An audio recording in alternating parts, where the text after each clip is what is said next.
안녕하세요. 네, 안녕하세요. 와. 반갑습니다. 안녕하세요. 저희 이제 크리스마스를 앞두고 네. 저희 좋은 좀 기분을 내보고자 저희가 이렇게 크리스마스 컨셉으로 이렇게 좀 해봤습니다. 불편하진 않으신가요? 네, 뭐 어울리진 않지만 네, 잘 봐주세요. 네. 크립토 업계에서 좀 잘 없는 여성 리더들을 이렇게 모시고 한 오, 자리에서 맞아요. 저도 방송하면서 많은 게스트분들 모시는데 사실 전에 센터장님도 오셨지만 네. 여자분들 게스트 모시는 비중이 한 20% 될까? 네, 이 정도밖에 안 될 정도로 만나 뵙기 어려운 분들을 여기서 다 만나고 있습니다. 네. 지금. 그러니까 저희도 너무 영광입니다. 본격적으로 시작하기 전에 제가 딱 2개만 짚고 넘어가자면 일단 제가 오늘 이렇게 딱 이렇게 크리스마스 분위기에 맞춰서 네, 새로 내돈내산 장만했고요. 자, 두 번째, 시작하는데 이게 자꾸 거슬리더라고요. 왜 거슬릴까를 고민을 해봤더니 네. 앞에 이 멘트가 네네. 이거 내 건데 이 유튜브 언제 시작했죠? 그러니까요. 네. 저희 이게 내가 원조다. 나는 원조다. 제가 전에 이제 모 다른 거래소 거기 유튜브에 나갔는데 거기는 알고 어쩌군 거예요. 그래서 맞아요. 이건 또 내 걸 따라한 거 아닌가라고 의문을 제기했으나 거기도 아니다라고 극구 부인하셨는데 이러나 저러나 네, 아닌 걸로. 아닌 것으로. 네. 근데 또 알고라님께서는 또 이 치열한 투자 이야기로 되게 아, 유명하신데 네. 이제 처음부터 좀 세게 나가 보겠습니다. 아우, 예. 요즘 투자 근황 어떠신가요? 투자 근황은 네, 워크2 2에 집중하고 있습니다. 워크2 on이라고요. 현금, 그렇죠. 현금, 네네. 네. 노동소득. 네, 현금 채굴 열심히, 원화채굴 열심히 하고 있고요. 네, 원화채굴이 미래다. 네, 열심히 하고 있고. 요새는 연관 검색어로 구글에 고란 치면 옆에 이제 따라 나오는 것들 있잖아요. 제가 이제 몇 번 유명해진 계기가 있어서 이제 그 청산이라는 단어가 같이 나오고 있는데, 뭐 청산이라기보다 이제 2번의 자산 리셋 과정을 거쳤는데, 제가 지난 가장 최근 리셋은 지난 5월에 테라 루나 사태 때 리셋이 됐었거든요. 그때 이제 리셋이 되면서 약간 이게 도대체 왜 이렇게 됐을까 되게 많이 생각을 했었는데, 최근에 보도가 나오면서, 이게 약간 그 당시 나왔던 음모론이 조금 이렇게 맞아 들어가는 식의 얘기들이 계속 나오고 있어요. 제가 여기 오기 직전에 뉴욕타임스가 봤더니, 진짜 이 샘이 이 루나를 망가뜨렸다라는 얘기가 이제 나오더라고요. 그래서 제가 앞으로는 이제 우리 도건 말고 샘을 미워해야 될 것 같습니다. 이 샘 미워. 아니 그러면 이렇게 두 번의 청산 과정을 겪으셨다고 하셨는데 저희 구독자들은 좀 모를 수도 있거든요. 짧게 그 파란만장한. 파란만장. 짧게 될까 모르겠는데 일단 짧게 시작하기 전에 먼저 하나 말씀드리자면 어쨌든 플러스입니다. 여러분 저 걱정 많이 하시는데요. 네. 어쨌든 플러스예요. 네. 그리고 연환산 수익률로 환산하면 예금보다 낮습니다. 네. 하지만 모든 투자자분들이 그렇지만 내 마음속에 원금은 올타임 하이잖아요.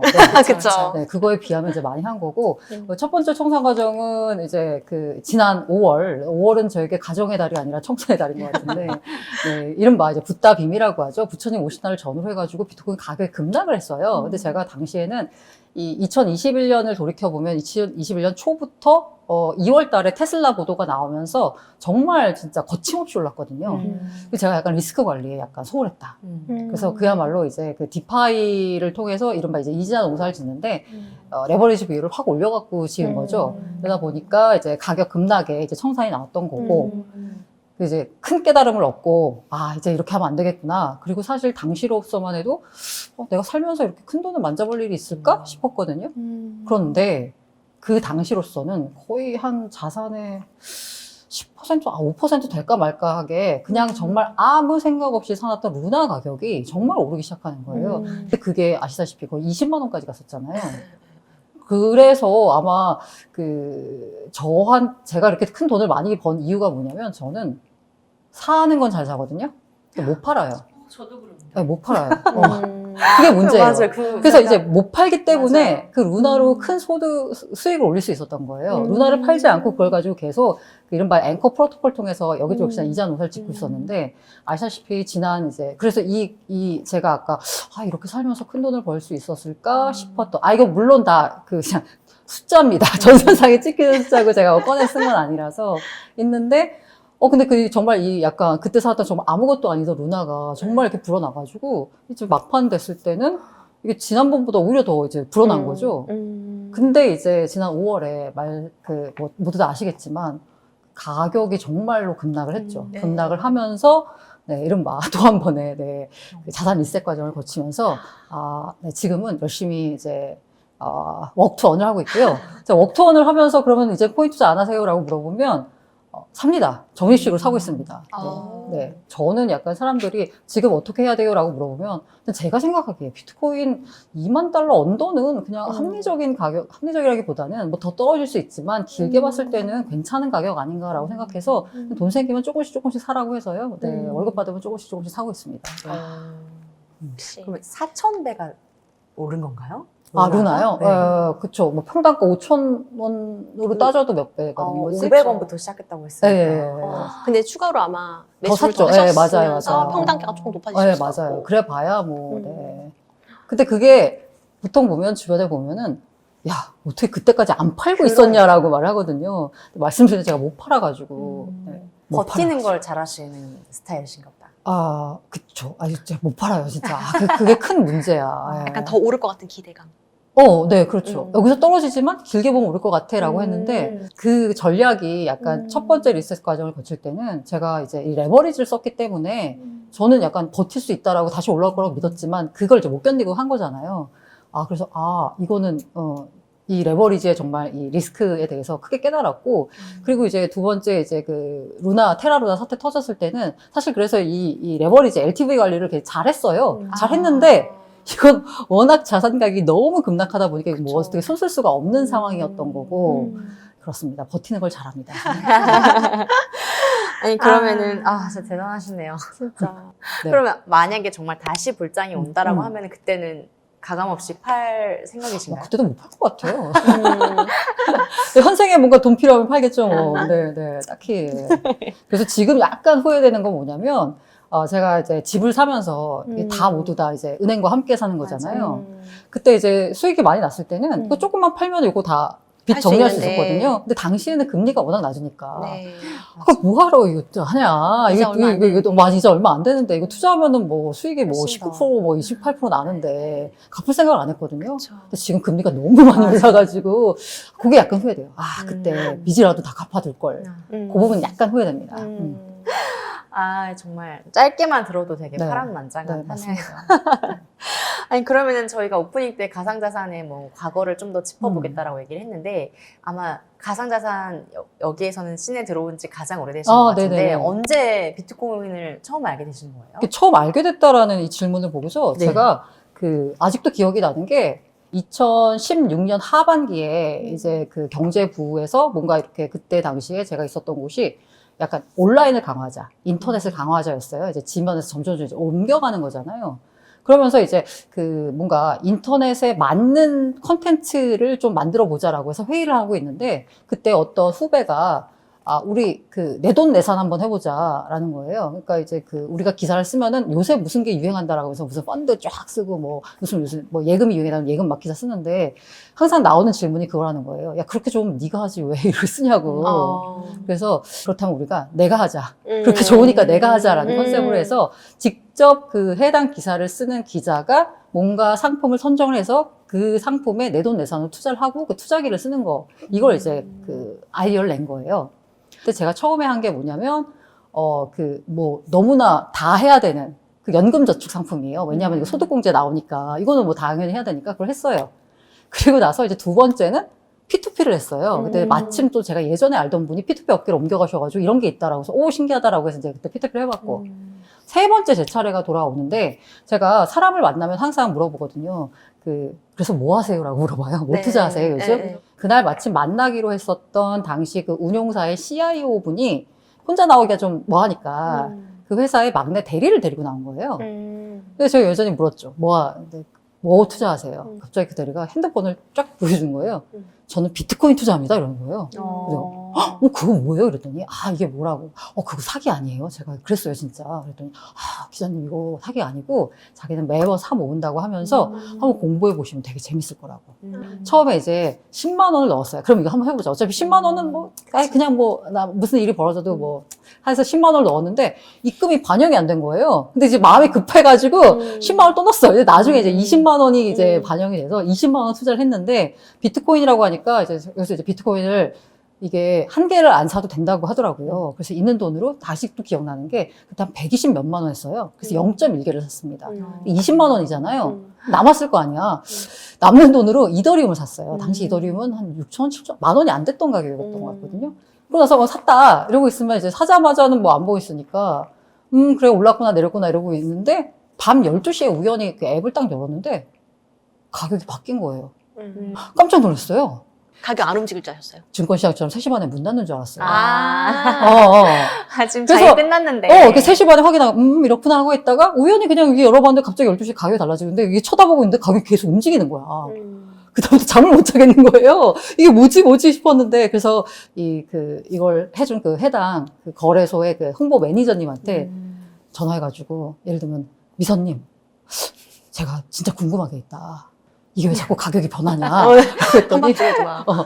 그랬더니 막 웃으시면서, 기자님 그거 24시간 거래돼요. 라고 하면서, 그럼 이걸 어떻게 투자를 해요? 라고 했더니 자기도 그래서 여기 회사 들어와가지고 처음 투자를 시작하는데 정말 어쨌든 직원 여기 왔으니까 해봐야 돼서 이제 투자하는데 일주일 동안 잠을 못 잤대요. 그렇죠. 근데 시간이 지나면 괜찮아진다라고 하더라고요. 그래서 이제 그 투자를 시작하게 됐고 시간이 지나면 괜찮아지긴 하더라고요. 근데 어쨌든 그때 보긴 보는데 그러면서 이제 투자를 하기 시작했고 이제 기사를 이제 그때까지 잘 썼고 또 그때 막 여러 가지 사고도 많이 터지고 하면서 약간 이게 전문 기자 타이틀을 비스무리하게 붙다 보니까 계속 공부를 더 많이 하게 되고 하다 네. 보니까 재밌죠. 재밌었죠. 그래서 하다 보니 여기까지 왔습니다. 그러면 2015년에 어쨌든 비트코인 존재를 처음 알게 되시고 비트코인 전문 기자로서 이제 유력지에서 일을 하시다가 네네. 어찌어찌 이렇게 네네, 이 맞아요. 업계에- 어찌어찌 흘러왔어요, 진짜. 아 그러셨구나. 아 그러면은 미선님도 네. 어떻게 하다가 네. 어쨌든 중앙일보에 계셨고 미선님도 네. 되게 채권 시장에서는 멀쩡한 승승장구 증권사예요. 하시고 그러니까 3년 내내 탑을 찍으시다가 어쩌다가 네. 여기에 이렇게 오시게 된 거예요. 저도 2020년 코로나 터지고 나서 관심을 가진 거라서 늦게 관심을 가졌고 그 전까지는 저는 그냥 그 일에만 사실 집중하느라 다른 거에 관심을 진짜 미리 갖지 못했던 것 같아요. 근데 코로나 터지고 나서 이제 뭐 각국에서 이제 법정 통화를 엄청나게 발행을 했잖아요. 그러면서 저는 이제 국제 애널리스트였기 때문에 이제 법정 통화가 엄청나게 발행이 되는 거를 저는 굉장히 기민하게 볼 수밖에 없었고 이게 어느 순간에는 이 어떤 통화량의 결정이나 이런 통화 정책에 대한 결정이 중앙은행이 아니라 이제 정치의 영역으로 넘어갔더라고요. 그래서 이게 앞으로도 경기가 나빠지면 비슷한 방식으로 법정 통화를 찍어내는 식으로 대응할 가능성이 높겠다. 그러면 자연스럽게 사람들은 실질가치 하락에 대해서 대응하기 위해서 법정 통화가 아닌 다른 대안을 찾게 되지 않을까? 그러면서 이제 비트코인에 대해서 관심을 갖게 됐던 것 같아요. 증권사 리서치센터 여기 안에 있는 분들은 조금 안 좋게 보실 것 같은데 좀 부정적인 기류가 좀 있을 것 같아요. 맞아요. 이게 주식으로 갈 수 있는 금액이 이제 쪼개져서 가상자산 시장으로 간다라는 인식이 좀 있다라는 얘기를 제가 들었고요. 그리고 아무래도 전통금융 시장 안에서 바라볼 때는 이제 이 가상자산 시장에서의 어떤 가치나 이런 것들이 확실하게 이렇게 밸류가 딱 잡히는 게 아니고 밸류에이션을 하기도 되게 어렵다 보니까 약간 이거를 기존 전통 자산하고 비슷하게 바라보는 시각은 그렇게 많지는 않았던 것 같아요. 그러니까 그 부정적 기류를 뚫고 오셨네요.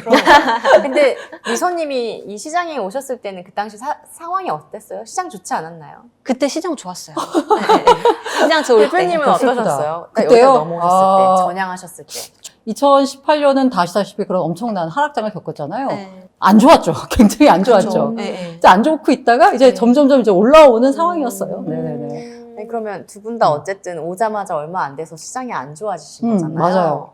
어떻게 보면은 주변에 비난도 있을 테고 다시 돌아가고 싶었던 적은 없으신가요? 돌아가고 싶다. 네, 나 다시 전통 이제 아. 언론으로 돌아가서 그런가.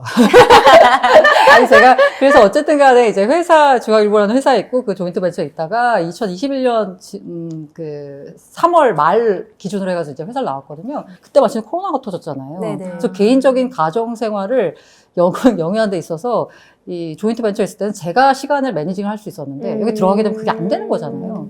그래가지고, 제 마음대로 시간을 쓰고 싶어서 나온 측면이 있어서, 네. 다시 돌아갈 생각은 딱. 다시 돌아갈 생각은 사실 조금, 네. 미선님은 오시고 좀 힘드셨던 그런 건 없으세요? 뭐, 아무래도 지금 시장 자체가 어려우니까 뭐 여기 업계에 계신 분들은 사실 다 비슷한 어려움의 감정을 느끼지 않을까라는 생각이 들고 근데 어쨌든 저는 다른 자산을 바라볼 때랑 비슷하게 보는데 항상 사이클이 있었고 이 자산도 사이클이 있다고 생각을 해요. 그래서 이게 항상 경제도 자연계랑 비슷하게 움직이는 것 같거든요.